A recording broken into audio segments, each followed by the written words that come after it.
It's the last lecture of the semester. Yay! Let's talk about yuppies. Let's talk about the end of communism. Let's talk about Ronald Reagan. Let's leave things off with a giant question mark in the 90s, wondering what is going to become of this country after the fall of communism. Let's go to the next slide. As I mentioned in the last lecture, Ronald Reagan defeated Jimmy Carter in the presidential election of 1980. Reagan was a former actor, pretty much a failed actor. He had done some minor roles, wasn't like a Charlton Heston type big actor. But more famously, Reagan was the conservative Republican governor of California through the late 60s and early 70s. He's also come up earlier in this class when we talked about McCarthyism by testifying before HUAC and throwing every union member under the bus when he testified before the House Un-American Activities Committee.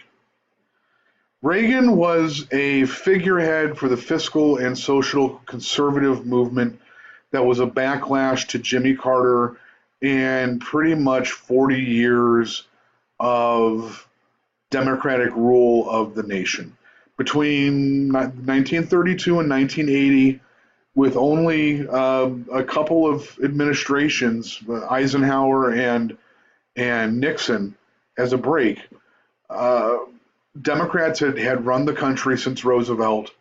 Democrats had developed social programming like Social Security, Medicaid, Medicare, the school lunch program, student loans, etc., to help out people who were financially disadvantaged.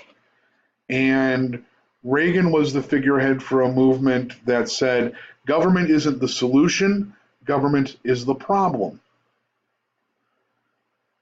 What I mean by figurehead is in 1989, Ronald Reagan, after he leaves office, will be diagnosed with Alzheimer's disease.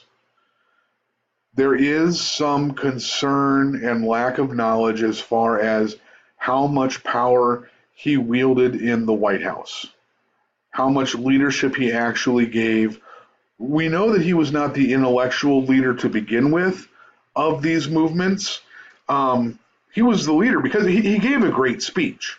He talked like the kindly grandfather we all want in our lives. He looked like that. He had a sense of humor. He ate jelly beans. He didn't seem like that bad of a guy, especially after having a president who confessed to lust in his heart but never acting on it in Playboy. Reagan's message was good, but we don't know how much of that message Reagan was actually responsible for, simply because the Alzheimer's that we know that he had puts a lot of his administration into doubt. And we'll get into more of that as we go on. But what's important is the message that Reagan embodied. And this is a campaign ad from 1984 that really kind of personifies Reagan's message. Sorry about the screen. I'm just trying to get things doodled around. But pay attention to this 1984 re-election ad. It's morning again in America. Today, more men and women will go to work than ever before in our country's history. With interest rates at about half the record highs of 1980, nearly 2,000 families today will buy new homes, more than at any time in the past 4 years.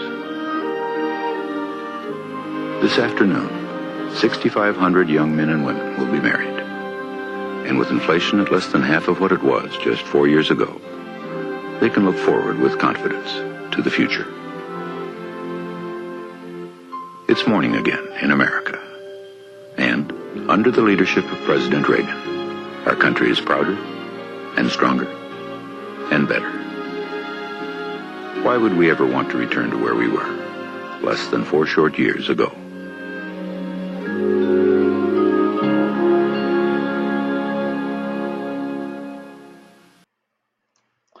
Just listen to the power in that message.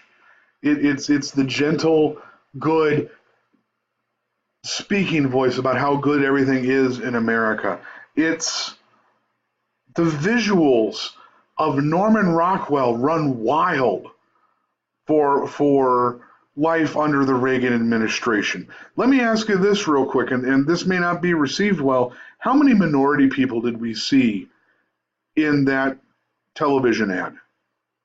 I counted possibly one young child helping to raise the American flag at scout camp. Other than that, this was an ad that showed a happy white America with suburban houses and Christian church weddings, and really leaves a lot of other people out. And there are problems with the Reagan administration that what I've just brought up kind of exemplifies. Reagan is going to lead this country through a period of very rough financial renegotiation of what our economy is supposed to be based on. He will reduce income taxes, but those who will be most affected will be those in the highest tax brackets.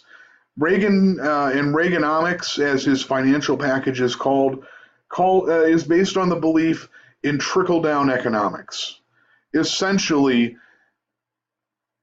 the fewer taxes that the rich pay, they're going to spend more money on eating out and cars and luxury goods and anything that they want to spend, which will create jobs and economic opportunity for others.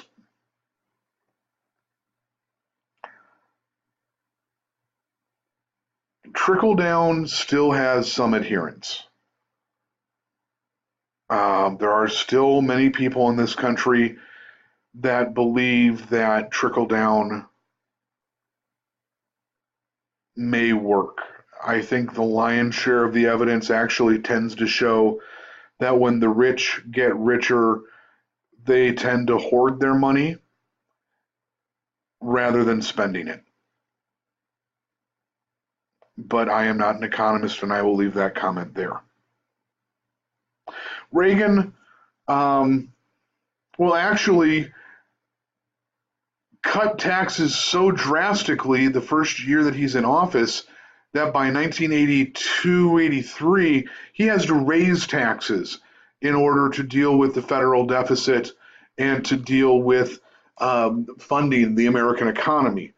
But part of Reaganomics is also based on the concept of reducing government regulation of industry and the economy. Regulation just gets in the way. Regulation doesn't do anything to benefit people under this fiscally conservative ideology. So what if people dump toxins into lakes or have air pollution? We don't need to worry about that because people will do what's best out of their own self-interest. One of the ways that he'll reduce government regulation is with the air traffic controllers strike. In 1981, air traffic controllers went on strike for better pay, shorter hours, to bring more people into employment to help, accomplish easing work conditions for air traffic controllers. And as the air traffic controllers were all federal employees, Reagan declared that federal employees could not go on strike, and he broke the union for the air traffic controllers. He broke the union. He broke the strike. Everybody that walked out of those jobs to go on strike lost their jobs, and they were all replaced by people who would work under the current situation. So we start seeing a negative attitude towards unions in this country. Reagan's government reduced spending by the EPA. He reduced government spending on education. He reduced Medicaid. He reduced food stamps in order to reduce the amount of money spent on school lunch programs. Reagan's administration and the FDA will declare that ketchup is a vegetable so that they have to spend just that much less on the school lunch program. All the while that social programming is taking a hit, Reagan is going to increase the military budgets by 40% overall. This is the largest peacetime increase ever in American history.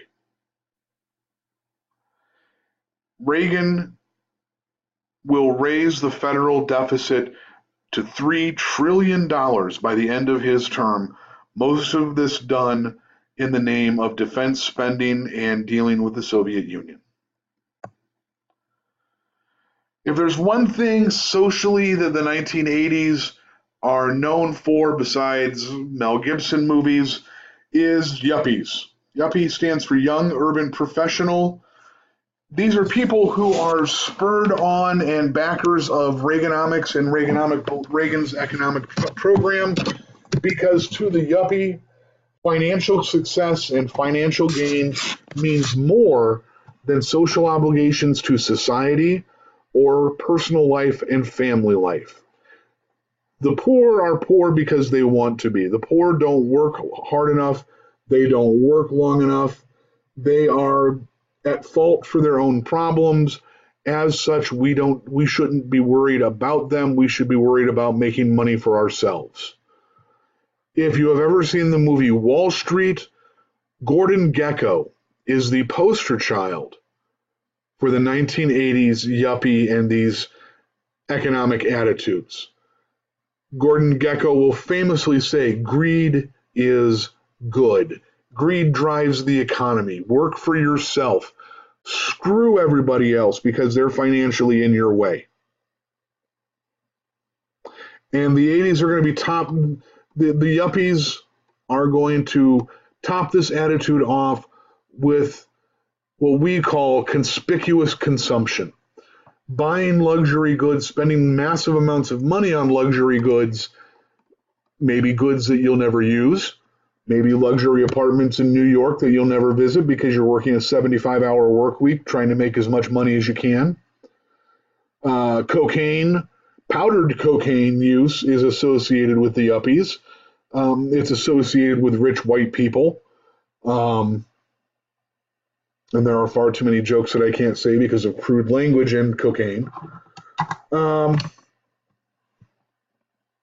These are the people that we're going to see as the cultural icons of the 1980s.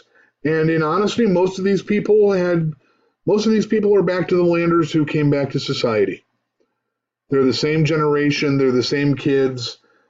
And that's the cyclical nature of life. We go through various modes in our lives. We go through ups and downs and try different things. And often we find that, as great as it sounds to live in a certain lifestyle, it's at one with the earth. You don't have a very comfortable life and you don't make a lot of money doing that. So we see people rejecting back to the land movements in favor of Wall Street suits and shoulder pads and Lamborghinis and luxury apartments. In the middle of all this economic development and the growth of the yuppie, the Cold War escalates. In 1979, the Soviet Union will invade Afghanistan. Might be a country you've heard about in the news lately, or the last 15 years. Because of the invasion of Afghanistan, America is going to move away from what we call détente, which I mentioned earlier was this kind of uneasy alliance, uneasy truce between powers. America sees the invasion of Afghanistan as a new burst of nation-craft by the Soviet Union. And rather than sitting there and sending troops to fight in person, the American government develops new weapons. The MX missile, the B-1 bomber, which is a long-range strategic bomber for delivering nuclear weapons. And most famously, Reagan and his administration will push for the Strategic Defense Initiative. It is mockingly called Star Wars, but it is a missile defense system that relies on satellites and lasers and anti-ballistic missiles as a means of shooting down incoming weapons. So that 40% escalation in military spending during peacetime is going directly into new programs meant to either deliver or deter nuclear weapons from into the Soviet Union. While this is going on, Reagan in his speech will label the Soviet Union as the evil empire, a moniker that will stick through the rest of his administration. And so what we see is a period of rapidly escalating tensions between the two superpowers. And in the middle of all this, I believe in October of 1983, Korean airliner 007 will be shot down near the Soviet border with Americans on board. KAL Flight 007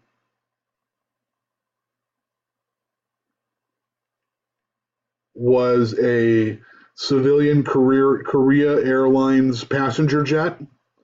It was flying from New York to Seoul, South Korea via Anchorage, Alaska, and it was shot down by a Soviet warplane.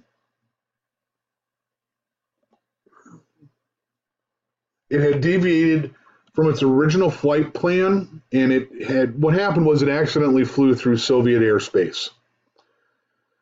The Soviet troops treated it as an American spy plane because an American spy plane had just actually flown through this same airspace, so the Soviets thought that this was American interference with their legitimate airspace, and they used an air-to-air missile from a Soviet fighter plane to shoot down the Korean airliner.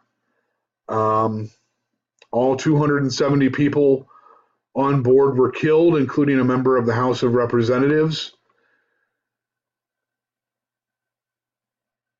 This was a situation that rapidly ramped up and was the closest this nation ever came to declaring war on the Soviet Union since the Cuban Missile Crisis.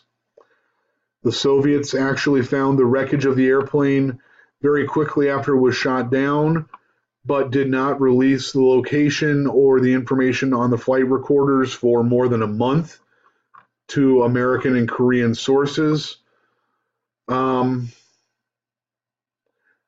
This is one of those things that I can kind of barely remember happening, and what I didn't realize really when it was happening was how close we came to actually going to war. The Soviets lied about doing it. The American military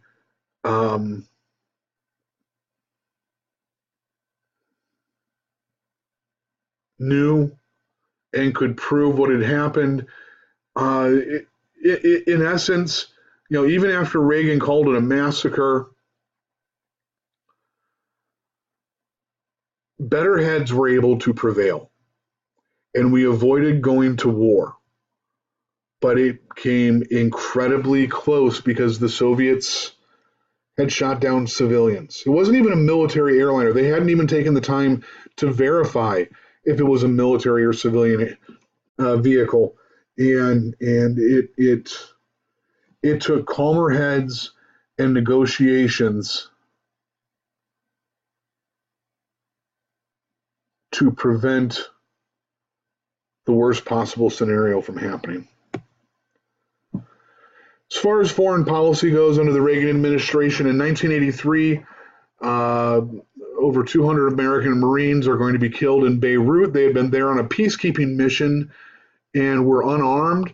They're guards at the front gate of the Marine barracks at the American embassy were not allowed to have weapons, and a truck bomber drove through the barricades at the entrance without stopping and detonated the bomb, blowing up, blowing himself up as well as killing the Marines in the barracks.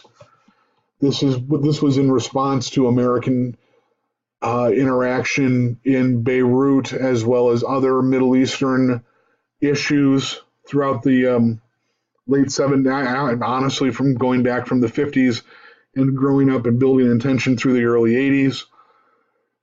If you remember, I mentioned that in 79, the Soviet Union invaded Afghanistan. The U.S. will begin sending supplies to the Mujahideen, the Islamic Resistance Force in Afghanistan, to fight a proxy war against the Soviets.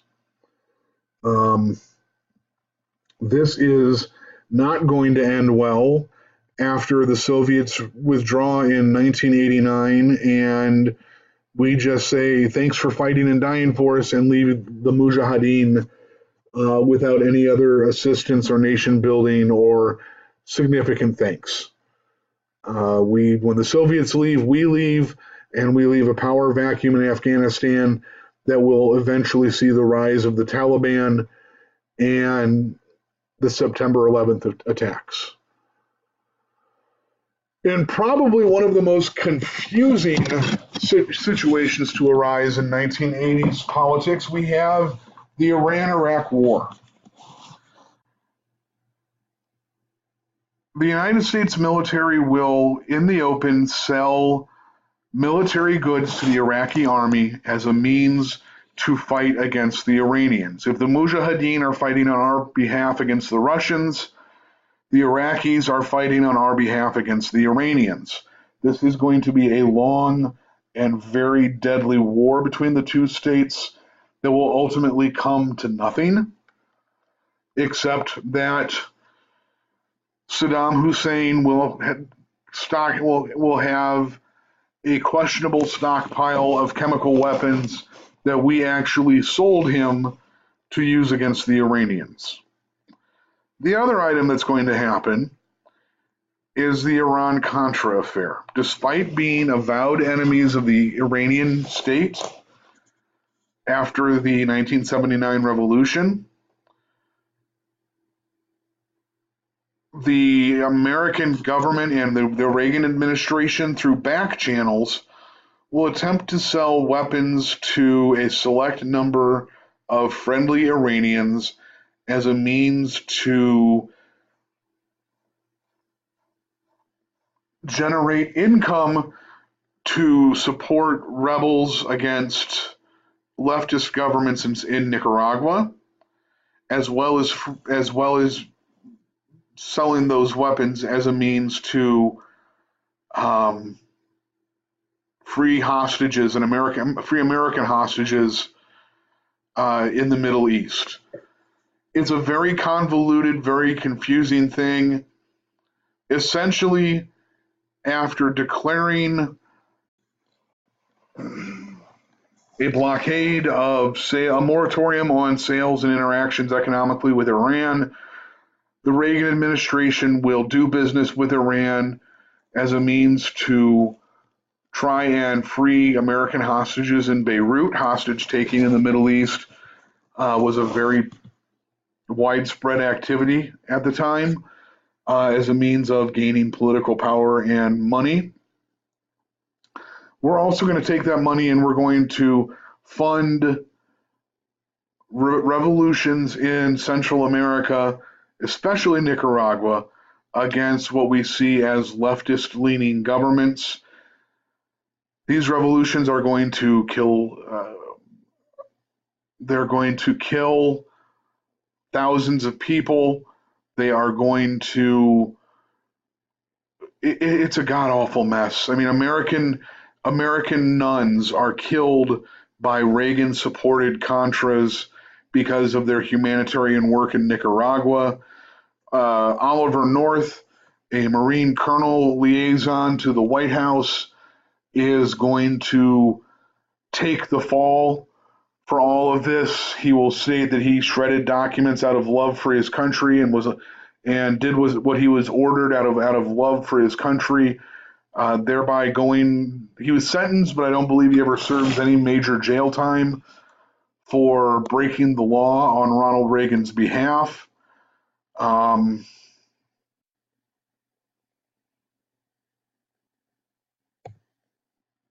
Ultimately, the biggest development in the Cold War is going to happen in 1985 when Mikhail Gorbachev will become leader of the Soviet Union. And when he becomes leader, he will agree to a series of summits with Ronald Reagan as a means of negotiating peace and ending nuclear proliferation. Gorbachev is also going to introduce several reform movements in the Soviet Union that are going to radically change people's access to economic goods and information. Prior to Gorbachev, the state controlled all access to the news, all contact with other cultures, and really clamped down very hard on political dissent. Gorbachev will institute a program called Glasnost, which stands for democratization. It will allow for freedom of information and the rise of a non-state controlled press in the Soviet Union.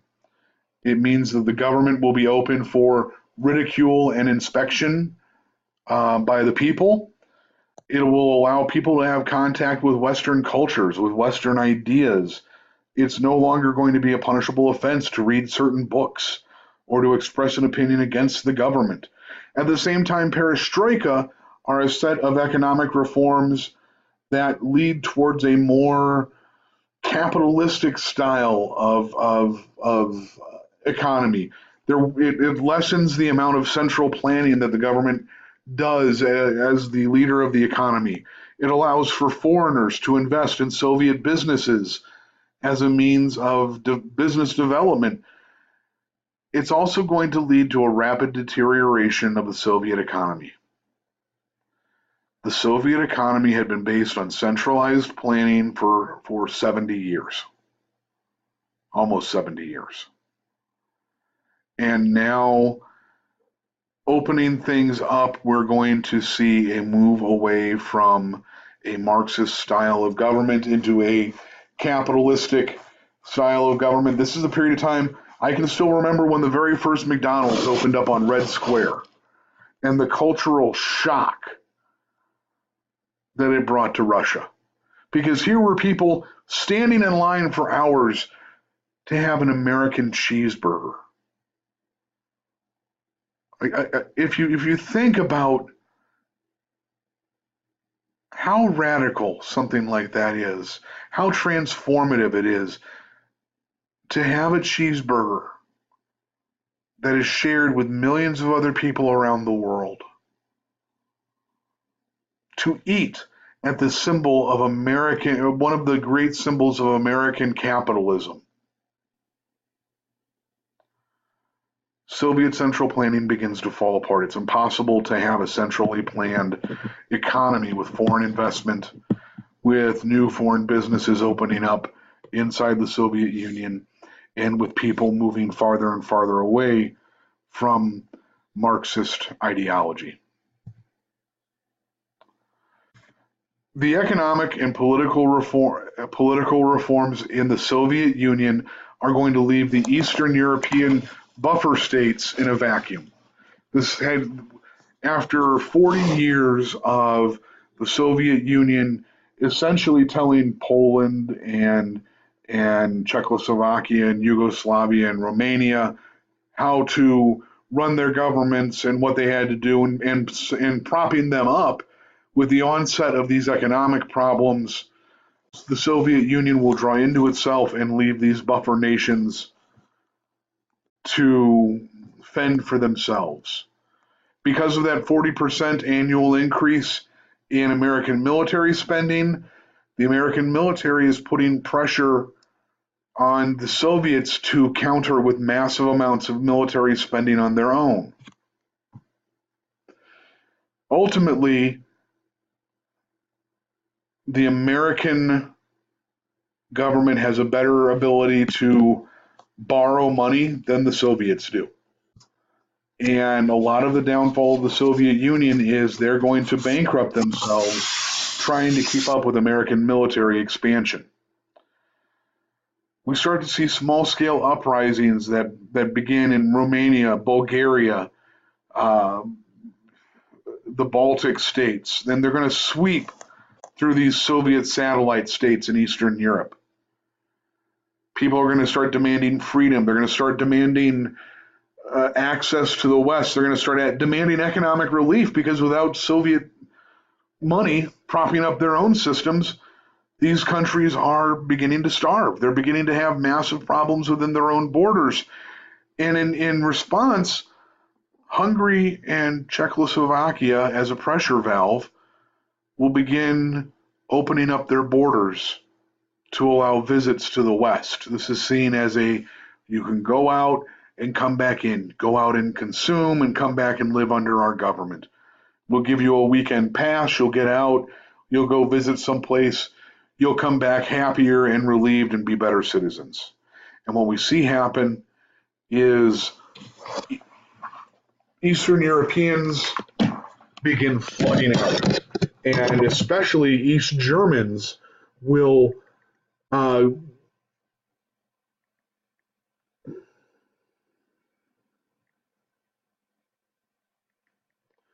East Germans will flood out through Czechoslovakia and Hungary as a means of seeking the outside world, of contact with the West, and with their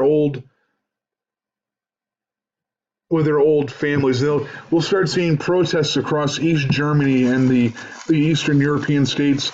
The Wir wollen raus. We want to move protests. We want to move. We want to move border to border. We want to move outside of our country and see what the rest of the world does.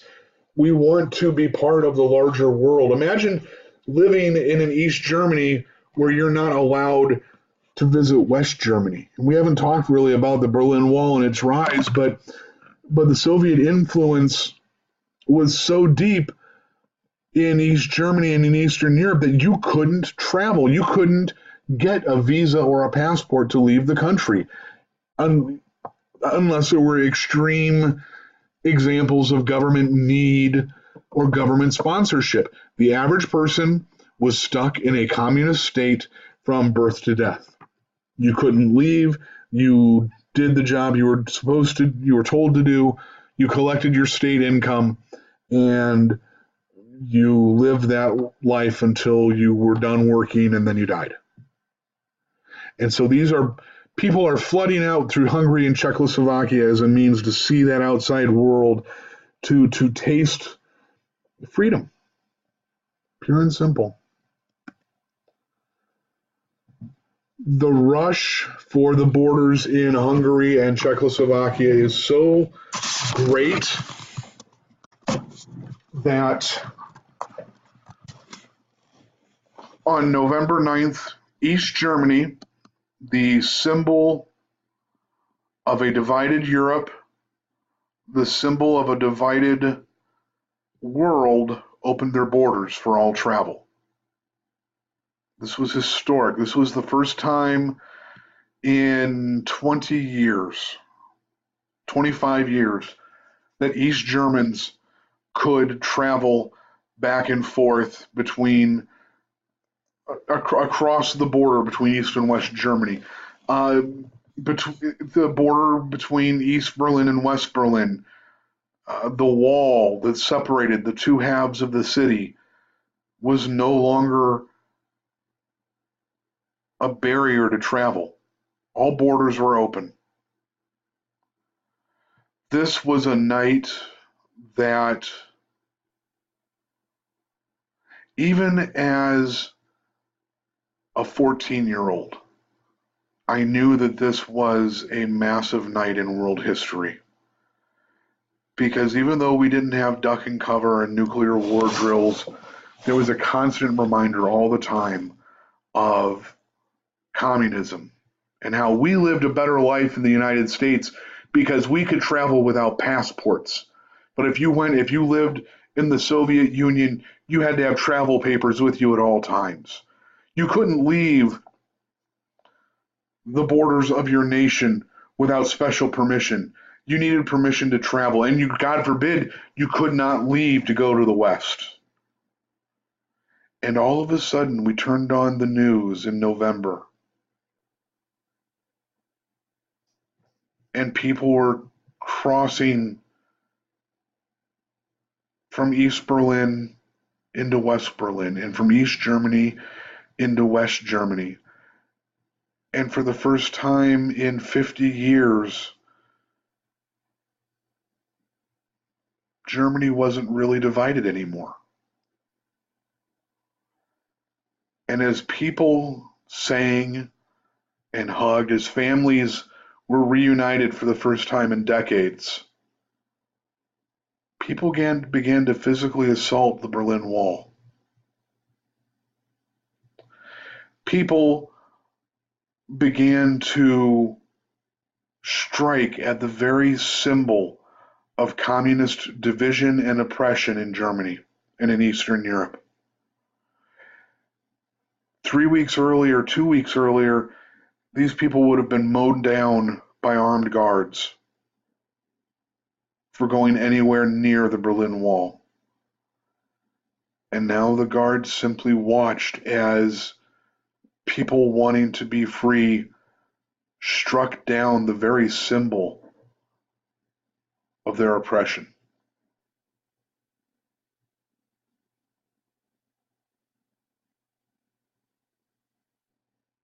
It's a hard feeling to explain. This is something that we can read about, you guys will read about in books, and you'll say, oh well, big deal.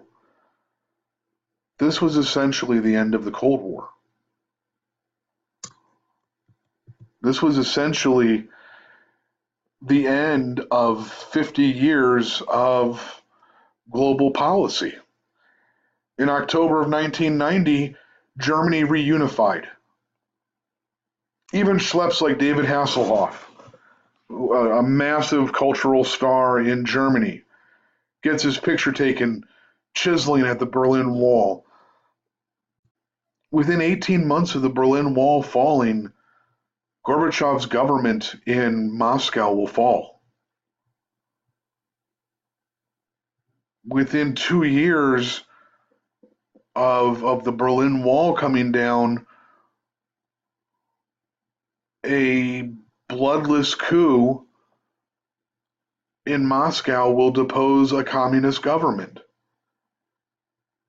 And it will leave a whole brand new world that we perhaps don't know how to deal with at that time. The Soviet Union, the Eastern European states, they fall. Some of their leaders are summarily executed by the people living in their nations. Some simply fade into oblivion. The Soviet Union no longer exists. It's Russia and a whole series of countries that maybe it existed all along, but I had never heard of because they disappeared in the wake of the 1917 revolution, pop up all over Europe. Kyrgyzstan, a lot of the Stan countries, the Baltic states become their own individual beings now. And America is left being told it's the only superpower.